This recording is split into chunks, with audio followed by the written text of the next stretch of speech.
Hello, I am Wally Mayton. Pastor Wallace Mayton serves the church at Memorial Presbyterian Church here in Midland, and I want to welcome you to the Max Loves Midland show.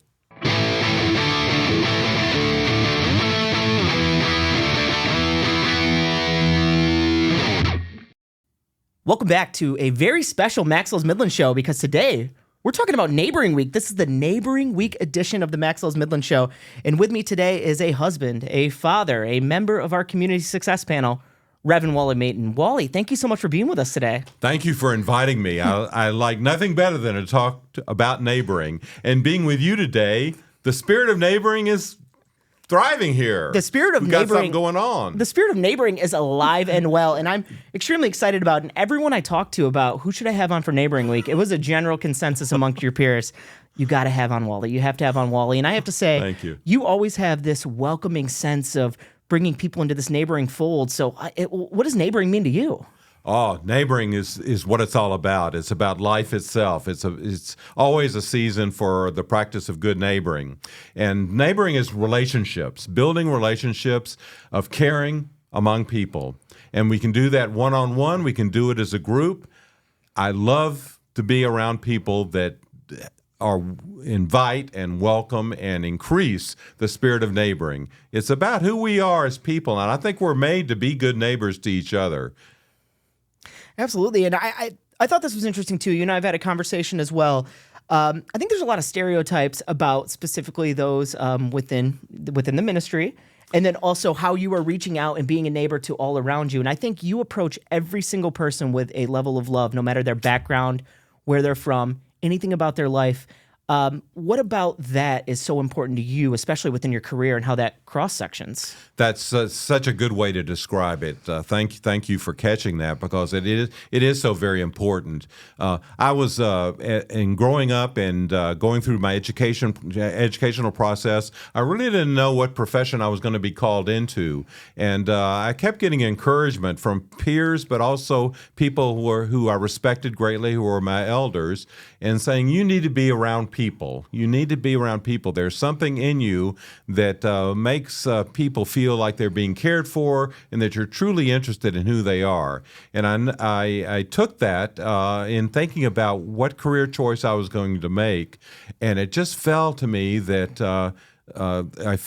our faith community, the faith that we share, no matter what our religious tradition or practice might be, what we have in common is that sense of caring and love of neighbor. And love is a practice. It's not just something you feel in your heart. It has to begin in your heart, but it's something that the way you reach out, the way you extend yourself, the way you express yourself, the way you welcome other people into your lives. And what the purpose is all about well-being. It's about how we're going to allow each other to thrive. So when we talk about community success, I'm glad you brought that up, because that's such a unique place in this community for leadership to truly set an example. And I hoped in my service here in Midland, I hope that one of the productive things that I've been able to share and be a part of is bringing faith community leaders together to on that common ground of neighboring. And that's what it is. Well, what's awesome is you've continued to bring people together, not only faith leaders, but also folks that have vastly different religious views than you, sometimes no religious views, from all across the spectrum. And you approach every single person with that same genuine love and that smile. And, you know, when I saw you last year at Wake Up Midland, you had the red sweater on, yes. Mimicking Mr. Rogers. And I think the spirit of Mr. Rogers is in this room right now. And I just really, really appreciate you approaching every single person as an individual member of this community and a very valued piece of who we are and what we can accomplish together. I thank you for expressing that. I'm very humble about that reflection on your part. But that's all I can say is it's very genuine and sincere. It's not in any way fabricated. And I like to go to Wake Up Midland, and I like to be out in the community, because being with people face to face, you have that opportunity to really express your interest in the other person's lives. We all have stories. We all have stories to tell. But a story is only takes life when a person, any one of us, has the opportunity to share it, to tell the story. And it can be just what's going on in your life today. It may be what has been going on in your life for 10 or 20 years. But it's just a matter of being present for another person. So really, I received that affirmation, and I have to admit that Midland has been a great setting for me. It has been such a good fit for my heart and what I'm passionate about, not only for me, but for my family. And my family is so important to me. They too have thrived. My children, my grandchildren now, my wife and I, Lindsay and I, we both are so very grateful for the neighboring spirit that's so alive here in Midland. And we're excited for Neighboring Week, which is coming up here September 22nd through the 28th. And we'll definitely talk a lot more about Neighboring Week here shortly. But I do want to talk about your time here in Midland. And you mentioned your kids, and you are a father of 5. And Yes. you've been a Midlander now for over 35 years. Yes. Was that always the plan, to be a Midlander for the foreseeable future, or the rest of your life possibly? No, and I laugh about that. I smile about that because growing up in the South, and I did grow up in the South, people still ask me, where are you from? And I say Midland, and they say, no, where are you really from? And I said Memphis, and they said, okay, that fits. They understand it then. But when Lindsay and I made the decision, and truly she was so gracious in allowing me to find that place for the family that would be our so-called our next stop in our, not only in my professional life but our family's life. We were looking at a place where our children were thriving. We had a young family, and I wanted Lindsay to have a place where she would thrive.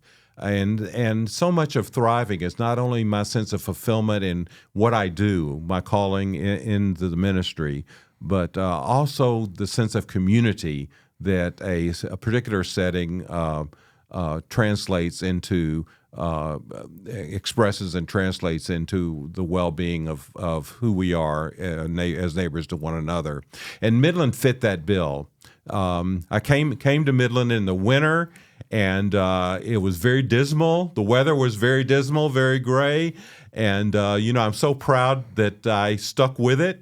And as I've shared with you, I was so glad Lindsay wasn't with me on that first trip, because I'm not sure I could have convinced her.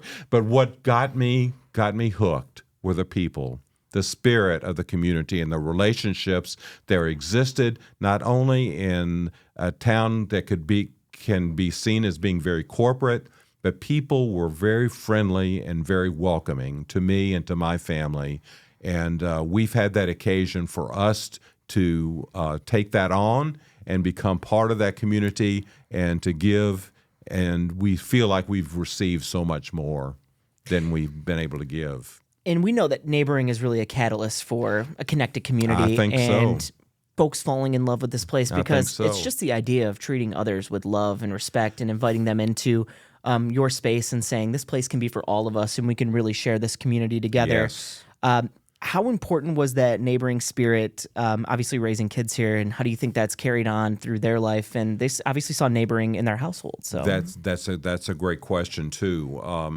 One thing that I think we really hoped as parents we can convey to our children, our daughters, is that not to build walls, but and sometimes the walls we build are artificial or temporary walls. They're because of issues or circumstances of life, but to be very open and accepting. And you've said it well, not just to respect people for who they are, but to have the ability and the attraction to affirm them for who they are. And that has been so important to me in my personal life. I know in receiving that kind of affirmation, those are the moments I remember and I really treasure, is when we treasure the moments where we may receive affirmation on who we are, not just what we do, but who we are as people. And I think part of the reason I like being in the community, involved and engaged, more than involved, but engaged in the community, is that it gives me the opportunity to know and to welcome people and to affirm them and to receive the gift of who they are in my experience of life. I want a community that's ever expanding, and Midland has that. And the neighboring week just seems it's just 1 week, but it focuses for the entire year of how we can live with one another. And the important thing is that we live with one another, not in isolation. Absolutely. And you didn't always live with a ton of people in Midland here. You've had some other stops along the way. So Yes. you started off in Memphis, Tennessee. Yes. What was growing up in Memphis like? Well, growing up in Memphis, it was where I was, and there were certainly issues and needs that needed to be expressed, but it was very safe and secure for me. And the main thing about what I remember is that whether it was involved in faith activities or education, my school experience, and I believe Lindsay would agree with me from her experience as well. Cultural service, recreational sports, in every aspect, we felt that we were surrounded and embraced by people that truly cared for us and not only knew us by name, but cared for us and cared for who we are and were willing to invest in us as people. And that laid a strong foundation for me as I grew and matured and had to make choices for my life. I wanted that kind of experience of being able to give back some of what I felt I had been given. And the joy of being in Midland and being in this season of life is that there's so much more going on, opportunities to break down walls and to truly be very inclusive to the diversity that we may celebrate. We can celebrate our diversity rather than being afraid of it. So I'm glad for my upbringing. I wouldn't have traded it. I loved our sense of community in the neighborhood that I enjoyed, but it motivated me and still inspires me to continue to create that where we live now. Now, as much as Midland might be the most northern place you've lived, I know you went up north to go to college, you said as well, Yes, correct? So where did you yes. attend college at? Yes. Well, my wife and I met at Rhodes College in Memphis. Okay. And believe it or not, there are some other alumni here we're very close with of Rhodes College in Memphis. And some of the young people that I've gotten to know through the church and community have selected Rhodes College to go to. So it was a very close, great community, and we appreciated that. And we're able to meet that. But after I graduated from college, I went to seminary, which is the training ground, so to speak, to become an ordained pastor in the Presbyterian Church, which I was at that point investigating. I hadn't made the commitment that I was good enough to be a pastor, but I was investigating it, and that was the primary spot where people affirmed me to really stay with the ministry and not look at other professional pathways, because they said the world, not just the church, but the world needs people that are truly, sincerely, genuinely caring. And I took that reflection seriously. It surprised me, but I took it very seriously. But after graduate school, Lindsay and I married, and I took her to South Bend, Indiana, where I had been accepted into a graduate program at Notre Dame. And so talking about diversity and being inclusive, I laugh about that. I think back at it, and my neighbors in Memphis, extended family members, thought I was absolutely nuts. I can remember my dad saying, "Why are you going so far north?" And that's even further south than Michigan is. But it was a wonderful experience for us in our first year of marriage, and we have great memories of that whole experience. But through my graduate study, more than in college, but in graduate study, I had made some very close friends with people from Michigan. And in my first visit to Michigan was with a friend that was in graduate school, with whom I was in graduate school. And they loved Michigan, and they had no question that was where they were going to live.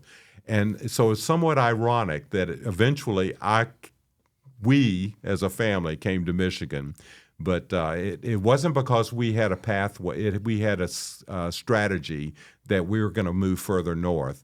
It's a matter of the church here finding us and seeing some potential in our coming here. And it has made my heart and spirit soars to think about the opportunity and the choice that we made to come to Midland. And what the attraction was and still is that neighboring spirit. So along that neighboring spirit, you came here and you get more into the community and you start meeting those around you. And then your kids are obviously raised here and they go to school here. What were some of their school pathways that they went through? Where were some of the schools that they attended? That's some of their closest friends still as adults are young people, children and young people who have grown into adulthood also that they met through their school experiences. I can remember the first summer we were here, the city had a playground program at the schools, and that's where our daughters lived that very first summer, where they may not have known a lot of people. They knew some from school, but there were what we found in Midland is that everyone, even if they were here for generations, everyone had that sense of welcoming spirit and looking for that same connection of being a community together. So they have maintained those friendships because those are people with whom they've shared life experiences with, and they've all looked back. We have 4 of our daughters are living out of state now, and they all look back and are very grateful and thankful for the choice. And that warms our hearts as parents to know that when we made the choice to move here, it was not just for us, but for our family, that good things happen because of it. Yeah, it's been good. What was their school of choice here? Where did they go to high school at? Or? Oh, I will tell you. We're in the Woodcrest Elementary School neighborhood. So we went. They went Woodcrest Jefferson Middle School at Dow High School. So we were Charger country, and I have to laugh about that because when we were looking for a house when we came here. I came before my family, and I was looking for a house. And so one of the questions I asked, okay, I need a neighborhood where there's a sense of school closeness and community. And I didn't know that much about Midland at that point. And I was told very authentically, Wally, you can live anywhere, and all the schools are excellent, the neighborhoods are excellent. So we found this home that fit Lindsay's hopes and wants for a house, and I was looking for her as much as for me. And it was in the Woodcrest neighborhood, which is in the Dow High, at that time in the Dow High district. So it wasn't a matter of their ever having a choice. They followed suit all along. And we were our house was in walking distance of Woodcrest.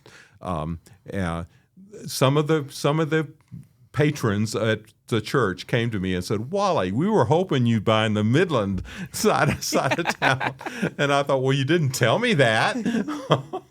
No, they were very, very perfectly happy. And, in some ways that probably was a very good choice because Dow High at that time, and perhaps not so much now, but had a lot of new families that were moving into Midland, and so it was easy to make connections for them. But they would have prospered at Midland High. So you Chemic fans, okay? I used to change sides for the Midland High Dow High game. I always liked to sit on the home side, which is the more comfortable stands where there was more space. But I would trade sides for that game. But I have to admit, one of our daughters was a Dow High cheerleader, and another was in the marching band, and another was the pom. I mean, they definitely you have to be loyal to the family as well as the school. So yeah, we were in Charger country. There's nothing wrong with that. It's always interesting when you look at Chargers Chemics, and as somebody from outside of the school district, but looking on Midland from afar, it's just like you knew they had couple great schools with good athletic programs and great educational systems, and that's what mattered from the outside looking in. But as somebody who played high school sports, like Gladwin was the enemy. I was from Beaverton. Gladwin was the enemy. You know what I'm talking about? Amazing school district. Yeah, it is. But at this point, when you're young, You do not cross that alley. So you were playing with a little bit of fire. You got to. I was, and I was in the thick of it. And and thankfully, part of my call to Memorial originally was the biggest part was youth ministry. So we had young people from all over the county, really, and so I'm always very welcoming in that neighboring spirit, even with the high school rivalries. But I always wanted to make it fun. And what I found is that they mix, individually, when you get them in smaller groups, they mix great. Oh, of course yeah, they do. They cross boundaries, yeah. So I think that's some of that artificial boundary making that sometimes we can't take too seriously. Well, and you've already mentioned bringing the walls down, right? Bringing the walls down. All about neighboring, right? It's all about neighboring. That's what I'm talking about. Well, I just think it's awesome to continue to talk more about neighboring and how it's just a core piece of what our community does. And how we come together. And I think there's been some great neighboring going on with the Community Success Panel for quite some time. And I've always thought of Maxwell's Midland as the communications arm of the Community Success Panel. And we really are the communications department for a lot of the collaborative work that has been going on for 10 plus years here in the community. And you're our first member of the Community Success Panel we've had on the show. And I'm just curious, in your own words, why is it such an important thing to have a group like that from all different sectors focusing on issues in the community?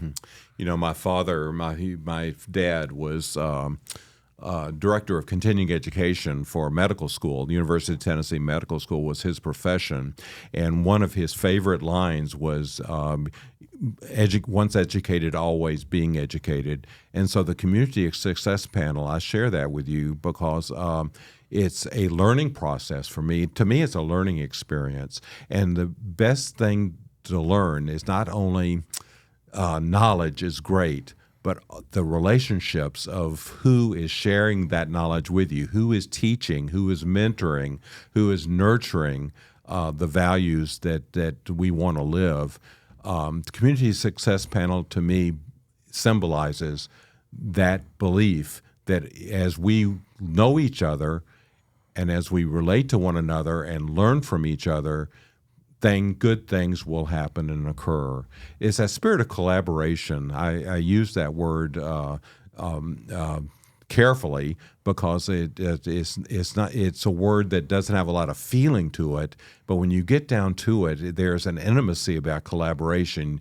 You partner with someone. You become a team. Whatever concepts or language we want to use, there's something about connecting with other people for good reasons. And it isn't that all of us come there with individual agendas, but we come there and we leave with one common agenda. And that common agenda, to me, is neighboring. How can we live and thrive as neighbors to one another and express that and extend that and reach out in a way to make neighboring happen and become a common ground for everyone, be inclusive of everyone? And it's came up on the show already, even from folks that aren't necessarily involved with the Neighboring Week initiative, but hearing folks say, being a good neighbor matters. And that's been said on the show already, and it's just felt really good to hear that because it is a core portion of what we are doing in Midland. We are trying to be good neighbors, and we are trying to be inviting, and those are terms that are understandable for people and tangible, and people can get that. And we want to be good neighbors every single day. But coming up soon, we have Neighboring Week, September 22nd through the 28th. Yes. It's really backboned by the Midland Area Cultural Awareness Coalition, which is an initiative of the Midland Area Community Foundation. But Neighboring Week is for everyone. It's not just for folks that have been involved with the Cultural Awareness Coalition. It's an invitation to the entire community. Look for ways to reach out to those around you. And there's a few different ways you can do that. Host a block party in your neighborhood. Do something nice for a neighbor. If you see someone with a good garden, go strike up a conversation. However you want to do it, and whatever neighboring means to you is really what we're encouraging folks to do, is be authentic, right? Exactly. And there's no script for it except to be caring. And from a faith standpoint, the good neighbor is the person who is merciful and compassionate, caring, okay? And where there's a need, you reach out. At least you have empathy for the need that the other person is experiencing. And that's what neighboring is all about. And there's no script to it. This is how you are to do it. The formula is we have to have a formula. This is a very scientific community, so maybe we need a formula. It's a matter of knowing the person's name, then finding some connection, as you were describing, whether it's having coffee with the person, sitting on the porch and talking. I crossed the street the other day just to speak to someone sitting on his porch, and then finding a way that you can work together to make a difference, to make a positive impact. And whether it's a block party, whether it's a common service project, whether it's a note, whether it's a phone call, whether it's a text message, all those ways are ways that fit into that whole umbrella of neighboring. We are living it as a community, but it's organic concept that has to have growth. It has to continue to expand. My vision is that no one be left out. No one be hungry. No one be homeless. No one having a lack of employment or child care, health needs are met. All those ways of thriving, to me, can be alleviated if we hold on and, as you said, at least express the word of what it is to be a good neighbor. We have to live it.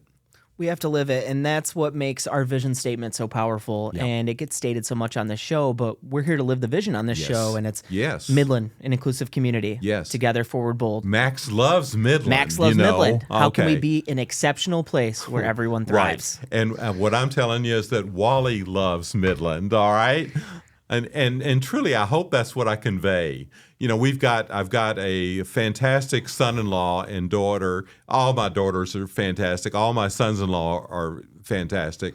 But we have one we're very blessed to have in Midland here with us. And to see them grow into their maturity of understanding that they have something to give is just an exciting thing. And not only in my own family, but I see that in the lives of the youth that I've known as they have grown into their adulthood. And not all of them live in Midland. They've gone out to other places, but I still see and hear from them and know that they are making a difference as neighbors to others, and a positive difference. And their impact is as strong as we enjoy here in Midland. Well, and all the time we talk about talent development and retention, yes. people development and retention, Yes. whatever type of words we want to use in a community. And I think we all have very specific roles in that. And I saw my role in that as I have a gift in this communication space. So how can I take what we're doing in a collaborative level and deliver it to the community through Max Loves Midland? Mm-hmm. But I think it's very interesting, you as somebody who's, I'm going to put it in quotations, retired, because yeah, I don't think you're living necessarily like you're, quote, I'm working at it. Retired. All right. I'm working at it. But as somebody who's retired, how you even transition later in career to give your gifts continually in a different way. And that's important as well. So just thank you for continuing to be a beacon of what it can look like throughout a span of a career, because I think we have a couple cool examples of it right here. It's really I appreciate your acknowledging that, because it still motivates and inspires me. And even though I have less of a professional role, let's call it, I do still have a very personal role in being a neighbor and a community neighbor in this community, and truly I value that. And so part of my excitement is, yes, to observe, but also in this time, and I think it comes with age. You mentioned that this is the season where I can reflect and meditate and look back at my course and take those pieces for which I'm so very, very grateful. And most of them are relationships, how I have learned from other people. And hopefully I can turn that back where I become the mentor. And neighboring, but it's always about neighboring. It is no matter what the cause is, what the mission is, what the work to be done, where there's a need, and that's something this community does so well. Where there is a need, we make a response, but we want to do it together, collaboratively and together. So thank you for partnering. Your communication piece is vital. I mean, that's where the action is. Because we want to not only live it, but we want to define how we're trying to live.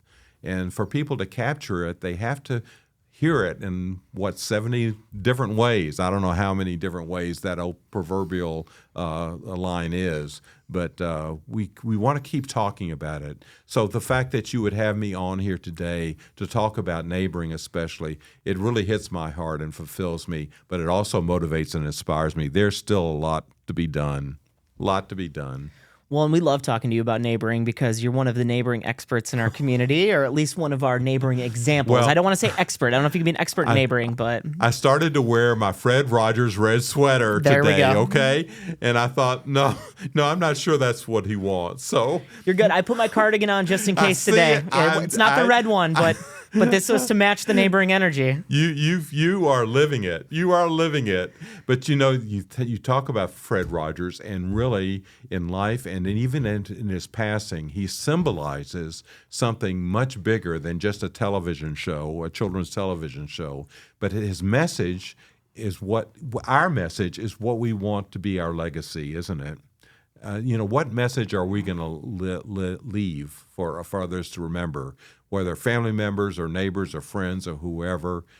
What message is it? And if I can extend the importance of how we can care for each other and respect each other, the words that you use so well, if that's the message that I can leave, and Midland is the fertile ground for that. I always come back to that. So what kind of stuff have you been involved in during Neighboring Week in the past? And I know you've showed up at our office at the Community Foundation wearing different things. Yes. So what Yes. what have been some of your... The red sweater has found its use. Yes. And truly, I have to give the Open Door credit for that red sweater. They're the ones that gave it to me. So they are truly in the mission of neighboring. So I just mentioned that to you. The things that I like to be involved in, I like to inspire and motivate. I am a note writer, so I have already ordered, and I just did it a few days ago, actually. I ordered special stationery that has Midland neighboring on it, and this is the first year I've done that. I've been writing notes for a long time, but this stationery is imprinted with Midland neighboring, and I'm going to be writing some notes before and during Neighboring Week. Also, our Dillaway Drive is under reconstruction, and I laughed with a friend last night. I thought, I'm trying to think of how that relates to me personally. The street's being reconstructed, so what does Wally need to do to reconstruct as well? But I'm looking for something I can do for my neighbors that is very special, to let them know, when you go through, and that's street reconstruction, it's going to be a positive thing. It has a positive impact, and the workers have been wonderful. But it's a neighboring opportunity because, here we are, we have something in common, certainly. We move from knowing people by name to something we have in common is that where our street is torn up, all right? And but we're all looking forward to that. So I'm going to be thinking at the end of September is where it should be wrapping up pretty much, hopefully. And I'm looking for some way that I can reach out to our physical neighbors in our neighborhood and let them know that they're important. Absolutely. And we're excited to have your neighbors involved, but we're excited to have everybody involved in Midland for Neighboring everybody. Week. And, the thing that I truly want to share, the important feature, is that I want my role to be very motivational, whether it's the churches, the faith communities, whether it's businesses, whether it's people. I want people to know that Neighboring Week is just a celebration. Let's make it a celebration. And I came across one group, the neighborhood, they're going to do something in August, and that's fine. We want it to be a year-round experience, but as long as we continue to use the language, and you are a communications person, as long as you and others continue to use the neighboring language, we won't forget the importance of how we are to live with one another. Well, and that testimony of neighboring has continued to live on. So ever since I began my role at the Community Foundation, I've heard consistently over and over the steady drumbeat of be a good neighbor. Yes. Neighboring is the core of our community. Yes. But it's real. It's not just buzzy. It's not just some buzzword. I think about that too when people talk about storytelling all the time. It's like these are not buzzword phrases. neighboring's important. It promotes well-being. It draws people closer to their community. Yes. And it helps people fall in love a little bit more with their place and their fellow Midlanders as well. And truly, you feel good about yourself, and truly the whole, how do you love? Can you be more loving to yourself or heal yourself? There's no better way than for us to do things that, by loving others, we're actually fulfilling our own need of experiencing love as well. So yeah, it is more than a word, and I keep harping on that, but I hope it has heard people understand that when you talk about love for neighbor, it's great to have the sentiment, to carry the sentiment, I call it, but it's even more. The greatest voice we can have is to live it and to practice it, and sometimes it's in the smallest way. Just calling someone by his or her name can mean a lot, but to listen to people's stories and to know people and to welcome them and greet them in a positive way. So you're doing it virtually in a fantastic way. And physically, me and you right now. Well, physically, and for us to have this time together means a great deal to me. People will laugh when I say this, but I don't say no very often when I receive an invitation. And usually the only reason I have to say no is that I've got something else going on, that I can't be in two places at once, although I often want to be. And that's coming up this week for me. But I want people to know that they are a yes in my life. And I want you to know that too, that I really appreciate you and your calling and how everybody involved in this and the impact that you're having in our community. Thank you. Well, thank you so much. I appreciate that and appreciate your role on the community success panel and just being that beacon and somebody willing to attack those stereotypes of folks that might have those in any sort of religious leadership roles. Yes. And I think that's very important as well as we try to create a community for everyone. It has to truly be for everyone, and we don't mince those words when we say it. I appreciate that. And as you're talking, I've worked with some excellent community pastors, excellent pastors and role models at Memorial as well, and I've learned, and I continue to learn so much from them. But we have to give ourselves the opportunity to be in those settings where we're talking to. I agree. To not only with one another, but to one another as well. Absolutely. And we invite everyone else to get in the neighboring spirit as well. So Neighboring Week, September 22nd through the 28th.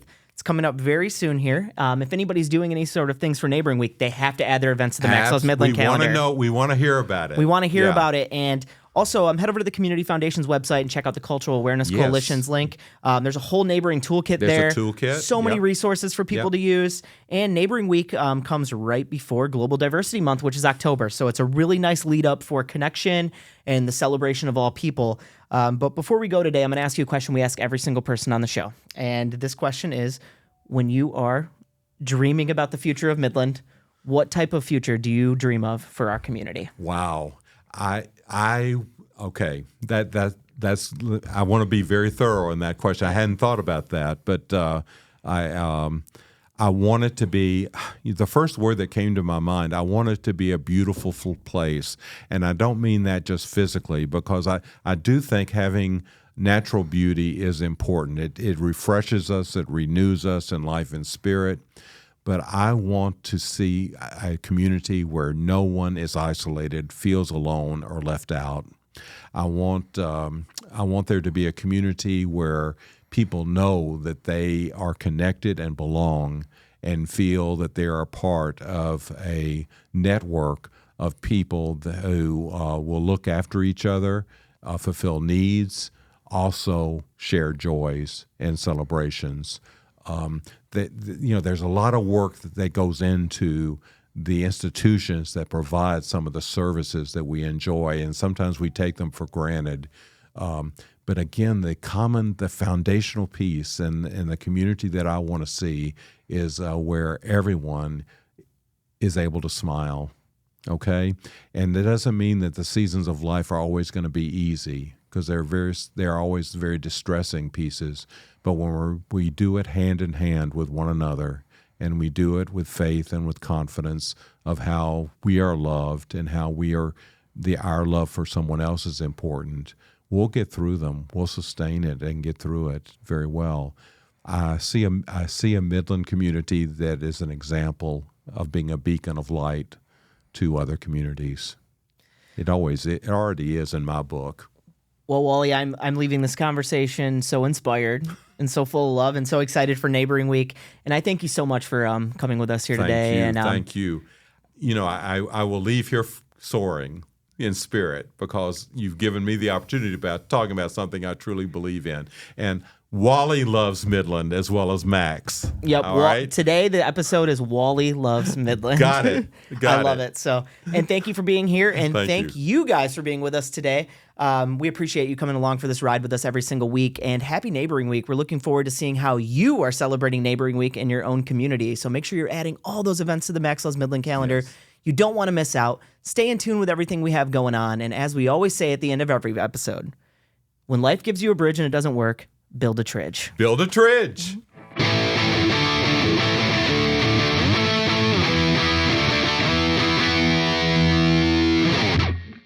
Subscribe wherever you consume media. Max Loves Midland is your entertainment, resources, and collective improvement hub for Midland County. Plan your next adventure in Midland at maxlovesmidland.com.